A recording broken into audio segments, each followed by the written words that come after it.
to be able to come from a home where my mom was married and divorced 7 times with a bunch of boyfriends in between, with a life that was on the wrong trajectory, going the wrong way, and then to have everything changed, that can't be explained to me. Okay, now you said, so 2 things I want to delve into. So I was curious, you were watching the Jesus Freaks. I've never been to see a psychologist or a psychiatrist, but I feel this is my first time, and you're helping. Well, it's very interesting to see how themes develop and to see what they imply, right?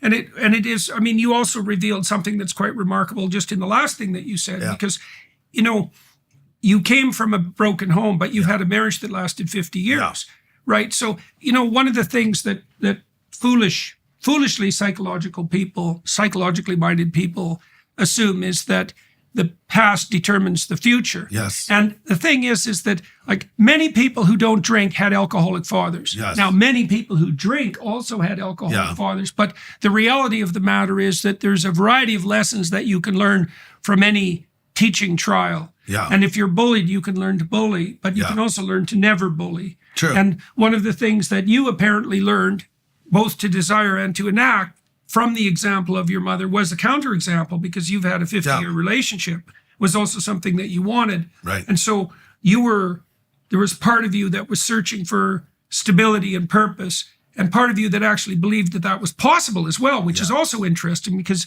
it begs the question why you would even think that was possible. Okay, so now back to the Jesus Freaks. Now, you were watching them as a relatively young teenager, and you thought there was maybe something there. Yeah. And so you got curious about that. But you were also skeptical, and you said something about praying, and that was something that changed your life. So can you relate that? Okay, here's what it came down to. This guy who was preaching, his name was Lonnie Frisbee. He said, "Come up here and I'll lead you in a prayer." And I walked up there, and I thought, this isn't going to work. Where were you? I'm high school. It's high school at lunchtime, and Newport Harbor High School in Southern California, and Newport Beach, California. So it's lunchtime.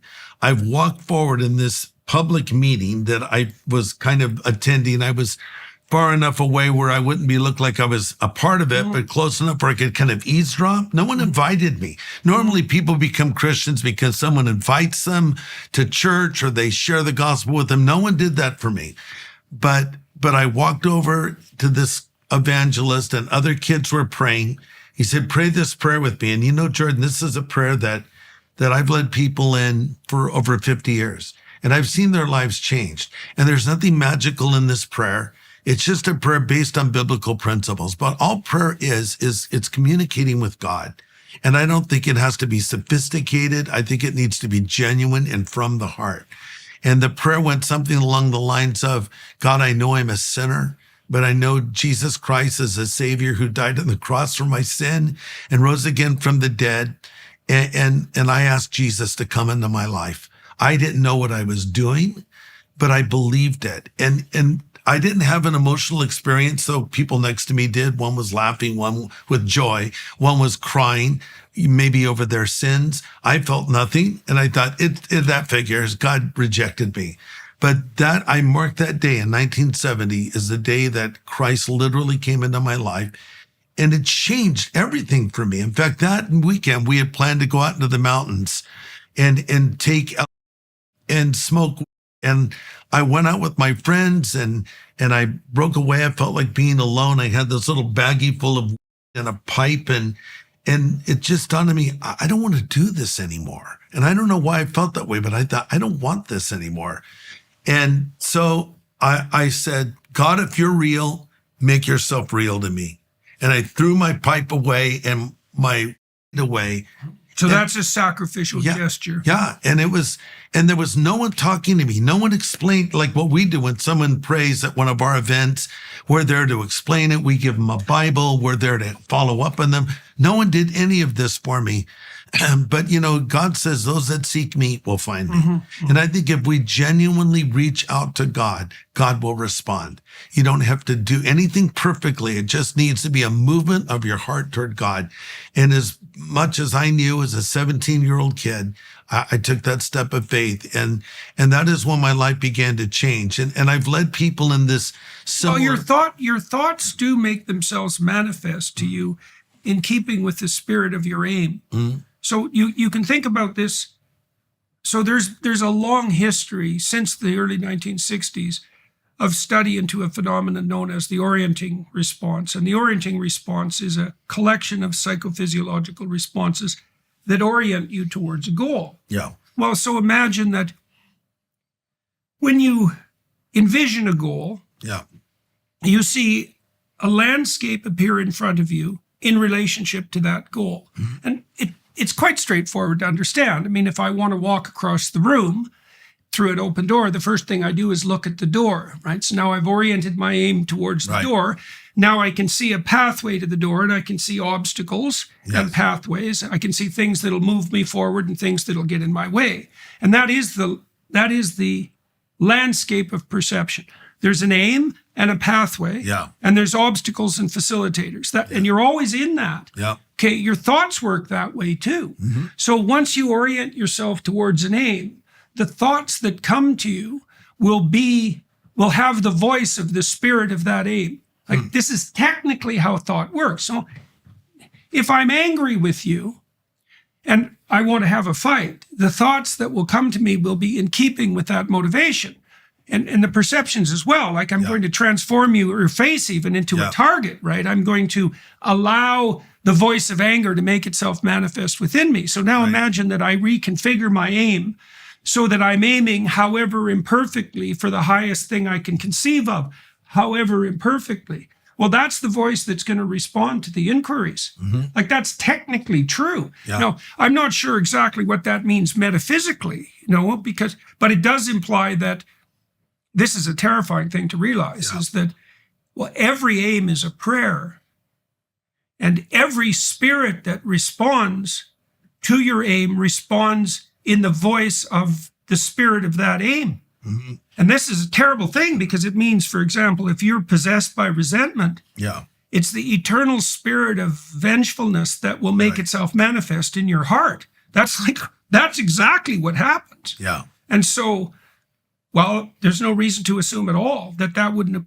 happen on the positive side. Okay, so now you made a gesture. Yeah. You had decided somehow that the hedonistic pathway that you were pursuing, even if there was some search for enlightenment in it, say with the you weren't going to go down that route. And you can imagine that, you'd learned your lesson to some degree by watching your mother and her boyfriends, that there was some real danger in that. The Timothy Leary danger, right? Enlightenment without wisdom, let's say. So you made a gesture, you cast that aside, and then you opened yourself up, and the opening would be, well, I'm operating under the presumption that something better could appear, whatever that might be. Right. Okay, so now you said the first time you did that in the schoolyard, there was no real response, but you believe in retrospect that something nonetheless changed. And then the next part of the story was this, right? So you're out with your friends and you decide to do something different. Okay, so now that's a prayer. That's a humble prayer. You're on your knees saying there's got to be more. Okay, so then what happens? Well, so I go back to school and the Christians there saw me and said, "Hey, Greg, come to our Bible study." And okay. And I went and I felt kind of uncomfortable there. So did you have friends outside that circle? I had a bunch of low-life friends. I was going to one school called Corona Del Mar High School. That was kind of a school attended by affluent kids. So I was not an affluent kid. We lived in a little apartment in that area. And so it was very different. I literally transferred to this other school, Corona Del Mar High School, to Harbor High, to change my identity. I said, I want to become a different person. I don't want to be the preppy guy that everybody knows and trying out for the football team. I was ultimately rejected, but I hung out with those kids because my grades were too low. But anyway, so I wanted to be a different person. And I thought the drug culture had the answers. So what happened ultimately was I transferred to another school where I had relative anonymity because people didn't know me like they knew me at the school I transferred from. Right. But in reality, I ended up becoming a different person, just not in the way I expected. So I look back in retrospect and I think, so you transferred to this new school so that you could get away from the preppy image and hang around with the more drug oriented. Yeah. And that isn't what happened. You ended up you ended up in the clutches of the Christians instead. I did. But there was a time I was in the drug culture there, very much so, every day, as a matter of fact. But then when this transformation happened, so here's an illustration. So I'm walking across the campus and one of these Christians says, "Hey, Greg, here's a Bible." And they gave me a Bible. And I'm like, wow, I'm not going to carry this Bible around. So I shoved it in the pocket of my coat. And I went over to my friend's house, which was a stone's throw from our high school, because we would literally get high there every day at lunchtime. So I walked over there. I hadn't seen them since I'd prayed this prayer with these Christians. So I looked around and thought, I'm not going to walk in with a Bible. So I took the Bible and put it in the hedge in front of my friend's house. And I walked in. And they said, "Hey, Laurie, where you been?" I said, "Nowhere." "Hey, we're going to get high. You want to get high?" I said, "No, I don't want to." "Really?" They're kind of looking at me, "What's wrong with you?" Like, "What have you been doing?" I said, "Nothing. I wasn't going to talk about this." Suddenly, my mom walks in holding my Bible. I'm thinking, what does this woman check her bushes when she comes in her house? And then the thing that struck me, says, "Who does this belong to?" I thought, lady, kids are doing drugs in your house and you're concerned about a Bible in the bushes? She holds it up. "Who does this belong to?" It's so funny. Every eye in the room went to the Bible and they looked at me. They knew there was a connection. And I said, that's mine. And one of my friends said, "You're reading the Bible?" I said, "Yeah." And they said, "Oh, are we going to be nice little Christians now and follow Jesus?" I said, "No, maybe I'll hit you in the mouth." I don't know. I hadn't read. That's a good response. I hadn't read 1 Corinthians 13 or anything at that point. So, and so they all started mocking me. So it kind of helped me, because I thought, these are not good people. And I don't need to hang around these people anymore. They made it easy to make a break with that crowd. So I thought, I'm going to give the Christians another try. And I went back to their meetings and ended up at this church that was in the middle of a spiritual awakening called Calvary Chapel, packed out with people of all ages. And then Chuck Smith, who I mentioned earlier, this older man who is the pastor, opened up the Bible, and suddenly this book came alive to me. And suddenly I found truth. I never had any absolute truth in my life. I was just looking for something. I remember we're in school, and Ray Bradbury, the well-known author, came and spoke, and we thought, he's going to give us truth. We were just looking for someone to give us some truth, and he didn't have anything for us. And all of a sudden, I find that truth I've been looking for in the Bible. And so then you can't keep me away from the place. So I was like a sponge wanting to make up for lost time and just absorbing these things. And then my life was changing. And it wasn't long after that I started talking to people about this, because I wanted to talk to people that were like I used to be, cynical, closed off. And I wanted to say, if God could change someone like me, he can change you too. And fast forward 50 years, I'm effectively still doing the same thing.